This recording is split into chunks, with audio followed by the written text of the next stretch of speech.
I didn't want to be there. That wasn't bitterness, just honesty. My sister Savannah's birthday parties always felt like a stage show where I was the wrong colored prop in a perfect white backdrop. Every year they got more expensive, more ridiculous, and somehow more fake. And yet, I went. Because after losing my job 3 months earlier and crashing on my parents' couch, I didn't have the luxury of skipping family obligations. I'd been told more than once, "You're living under our roof, so you'll show up and smile." Smile, nod, clean up, and disappear. That had become my unofficial job description. Savannah's 26th birthday was being hosted at our parents' house, a backyard blowout with white linen tents, gold foil balloons, and waitstaff who looked more nervous than festive. It was all for Savannah, of course, the lawyer-to-be, the one with a custom cake, champagne tower, and monogrammed party favors. And then there was me wearing last year's jeans and borrowed heels, doing my best not to look like someone who hadn't had a paycheck in 14 weeks. I stayed quiet most of the night. Kept close to the buffet table, helped the servers restock plates, made small talk with a few cousins. No one noticed. No one ever did. Until she decided to make a scene. Savannah had already downed her third mimosa when she called everyone's attention to the backyard patio. The music lowered, and my mom clinked her glass like we were in a wedding reception. My dad smirked from the sidelines, drink in hand. Savannah stood in the center, radiant in a designer dress, with her flawless hair and a smug little grin that always meant someone was about to bleed emotionally. "I just want to thank everyone for coming," she said sweetly. "It means a lot that my family and friends are here today, the ones who actually have their lives together." Everyone laughed. She paused, then slowly turned to look right at me. "And also," she added, "special thanks to my favorite reminder of what not to become." People turned their heads, confused. She pointed at me. "Homeless," she said, loud and clear. "Get out!" Laughter. Not just from her, from my parents. My mother actually put her hand over her mouth like she was trying not to choke from giggling. My father slapped his knee and shook his head. Even the caterer looked stunned. I stood there frozen, holding a half-empty soda cup and a paper plate with 2 skewers of shrimp that now felt like they were burning a hole through my stomach. I thought it was a joke.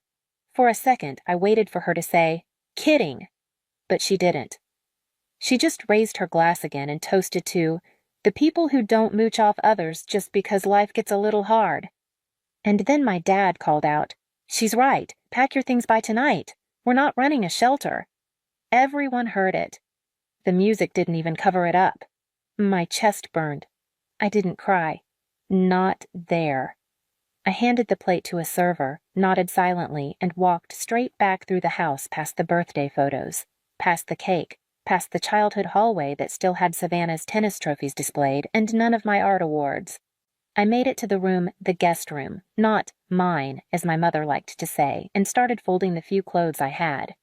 No one came after me. No one checked in. An hour later, I rolled my suitcase down the gravel driveway while the party raged on in the backyard like nothing had happened. My mother caught sight of me through the kitchen window. She smiled. That night, I slept in my car. I parked behind a gym that stayed open 24 hours so I could use the bathroom without getting reported. I wrapped my jacket around my waist, used a balled-up hoodie as a pillow, and stared at the ceiling of the car, wondering how my own family had just cheered for my humiliation. Not pitied me, not tried to help. Cheered. And that's when I knew this wasn't just about failure. This was about power. Savannah had everything: the attention, the praise, the status. But that night, she needed something more. She needed a scene. She needed an audience to watch me fall so she could rise. And my parents? They needed someone to sacrifice to the illusion their family was still perfect. They thought kicking me out would bury me. They thought homelessness would silence me. But what they didn't realize, what they never even considered, was that I wasn't staying quiet anymore. I wasn't going to claw my way back just to beg them for space again. I was going to rise and watch them sink in the lie they built. And when I came back, it wouldn't be for forgiveness. It would be for reckoning, I thought sleeping in my car would be the low point. But life has a way of pushing even harder when you're already on the floor. Day 2. I woke up to a parking ticket on my windshield. Day 3. It rained and soaked through the back window seal, leaving my backpack damp and my last clean hoodie smelling like mildew. Day 4. I used a public library sink to wash my hair. No one called. Not Savannah, not my parents, not even my extended family who had watched it all unfold like a live sitcom. And yet, every day I woke up, I felt something growing inside me, not anger, not even shame anymore. Clarity. They had always needed me to be the problem, the contrast, the backdrop for Savannah's golden light. The more I failed, the more they could tell themselves they were good parents because she turned out perfect. But I wasn't going to stay their contrast. I was going to become their consequence. And the first step? Getting off the street. I applied for emergency housing through a local women's shelter that had an open bed, just one. The intake counselor didn't ask too many questions. She looked at me, heard my story, and said, "They kicked you out over cake and champagne?" I nodded. She shook her head. "Honey, we've had women in here for less. Welcome home." It wasn't much, a shared room. Bunk beds, fluorescent lights that hummed too loud at night, but it was clean, safe. And it gave me a mailing address, which meant I could apply for work again. I started small food delivery at first, then a seasonal admin job at a warehouse, typing shipping labels 8 hours a day with blisters on my fingers and heat packs on my back. But I showed up. Every single day. In the same week, Savannah posted her birthday photo dump full of filters, champagne, and a caption about knowing who your real tribe is. I was offered a paid apprenticeship in digital logistics. It wasn't glamorous, but it was a door. I stepped through it, and I didn't look back. Over the next 6 months, I saved every spare cent. I learned how to budget, build credit, and file for a professional name change, not legally yet, but online in the places that mattered. I dropped my last name from my email, removed my family from every emergency contact list. I was rebuilding quietly, brick by brick. But the part that mattered most? I wasn't just surviving. I was watching.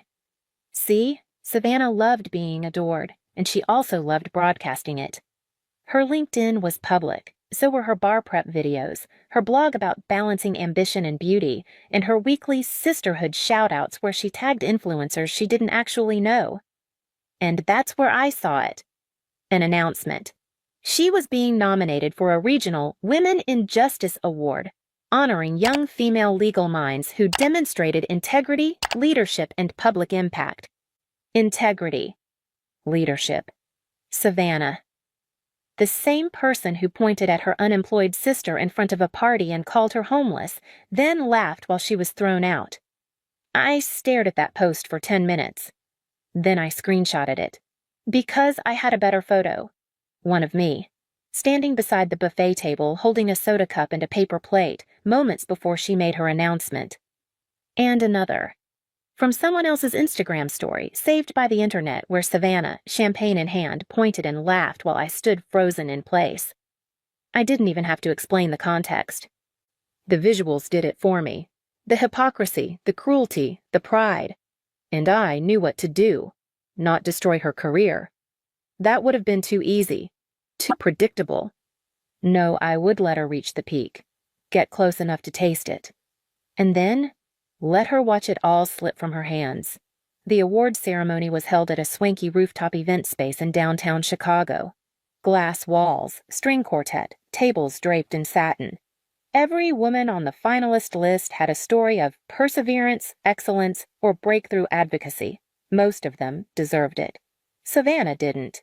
But she was nominated anyway because she knew how to craft an image, how to turn performance into a brand, how to say the right words with the right smile, and how to make sure her real story never made it into the spotlight. Until now. I didn't get an invitation, of course, but I didn't need one. I wasn't going there to be seen. I had already mailed what needed to be seen. The day before the gala, I sent 2 manila envelopes, one to the award committee and one to the keynote speaker, a former civil rights attorney now leading a mentorship initiative for young women in law. Inside each envelope were 3 photos. 1. Me at Savannah's birthday standing awkwardly by the buffet, in clothes that didn't match the scene. 2. Savannah mid-toast, pointing at me. 3. A screen grab of the text post she made the next day. No room in your life for people who keep dragging you down. Protect your energy, even when they're family. Underneath, I wrote only one line. This is what Savannah calls leadership. I didn't sign it. I didn't need to. Because the moment the first speaker mentioned background checks, I knew it had worked. Savannah was seated front row, camera ready, dressed in a green satin gown and heels that probably cost what I made in a month. Her smile was the kind you wear when you're rehearsing your acceptance speech in your head. But that smile didn't last. Because 10 minutes before her category was announced, the event host approached the podium and said, "Before we continue, we'd like to acknowledge the importance of integrity in legal leadership. Our committee has decided to withdraw a finalist due to concerns brought to our attention." Whispers. The host never said her name. They didn't have to. Savannah's face went pale. Her shoulders stiffened. She looked around the room like she couldn't believe it. Then she saw the woman next to her open her phone and frown. I watched from across the street, standing in the lobby of a nearby cafe behind a glass window, not smiling, just watching. And then the final blow. The organization released a public statement the next morning. We have rescinded the nomination of one finalist after learning of an incident that contradicts the values of our award. Humiliation, cruelty, and weaponizing homelessness, especially within family, cannot be celebrated as leadership. It went viral. People began commenting on Savannah's polished blog posts, asking, "Was this you?" Others started sharing the photos. Someone even stitched it into a TikTok explaining the story. Savannah disabled comments, then deleted the post, then deactivated the blog. I didn't gloat. I didn't reach out. Because this wasn't about revenge through exposure. It was about balance. Truth had finally caught up to the fiction. And me? I moved into my first apartment a month later. A studio. Clean, small, paid for in full by the job I'd earned through my own grit. I bought a couch, a real one. And the night I finished unpacking, I lit a candle not for peace, but as a reminder that there's nothing more dangerous than the person they thought would stay down. Because Savannah thought kicking me out made me powerless. But it made me free. They needed me broken. I became unbreakable. And now, she has the spotlight she wanted, but none of the control. And me? I don't need a stage. Just a memory strong enough that she'll never forget the day she pointed and laughed at the sister who rose higher than her silence ever expected.